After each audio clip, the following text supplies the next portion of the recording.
is President Trump's fault. So he needs to reassure people that he has a plan to fix the economy. And fortunately, he had the chance yesterday when he hosted a small business summit. These are the men and women on the economic front lines. Donald Trump, give them the reassurance they need. Donald Trump has long shaped his public image around confidence, toughness, and the belief that he always knows the right answer. But according to Desi Lydic, the more revealing story emerges when those answers are placed under scrutiny.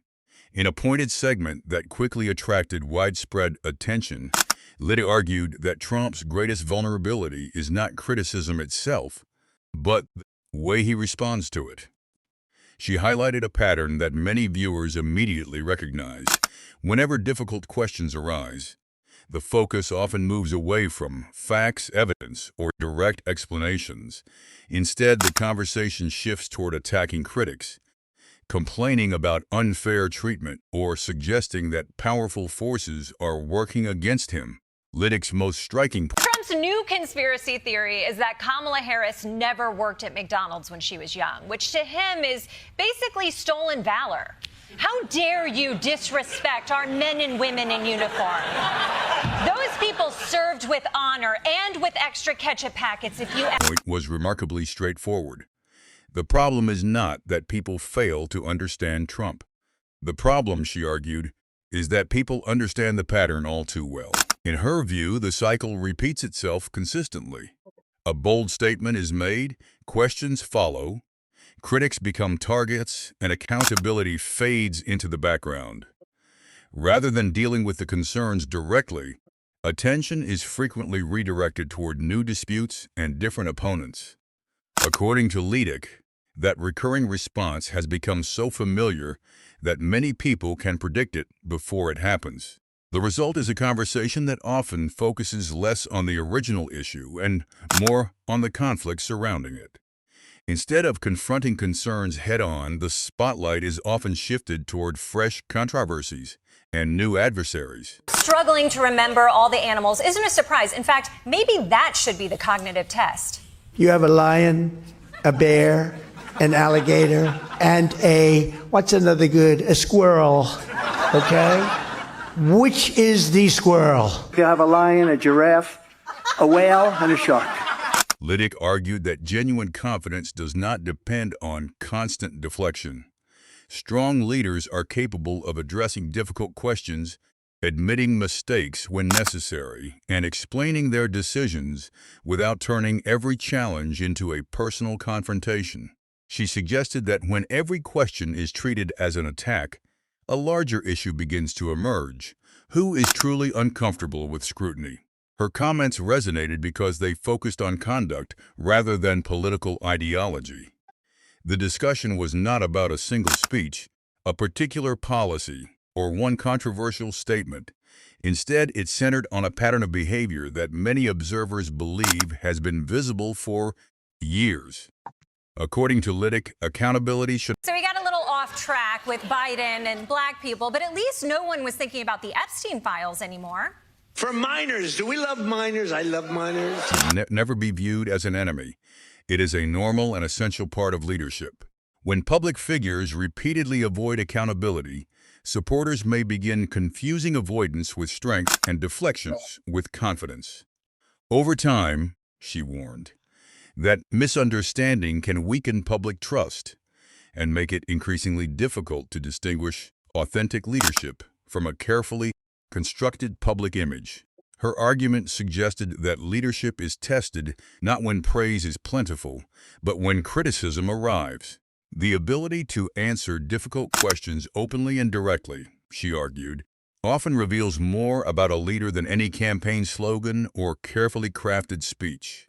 Lydic's argument became even more compelling because it left little room for easy dismissal.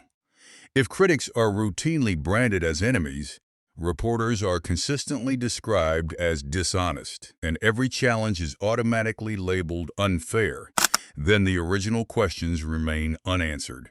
According to her, this creates a repeating cycle in which public attention becomes focused on conflict instead of accountability. The observation connected with many viewers because it reversed a familiar narrative. Rather than asking why Trump receives so much criticism, it asked why criticism so often triggers the same predictable response. By the end of the segment, the conversation had moved beyond political opponents and media coverage. It evolved into a broader discussion about leadership itself. What defines real strength? Is it avoiding difficult questions or confronting them directly with clear and honest answers? Lydic's conclusion was simple and direct. Power is not demonstrated by escaping scrutiny or redirecting attention whenever uncomfortable issues arise. True strength, she argued, is shown by facing scrutiny openly, engaging with criticism honestly, and providing answers that can withstand examination. In her view, accountability is not a weakness to fear, but a challenge that every leader should be prepared to meet.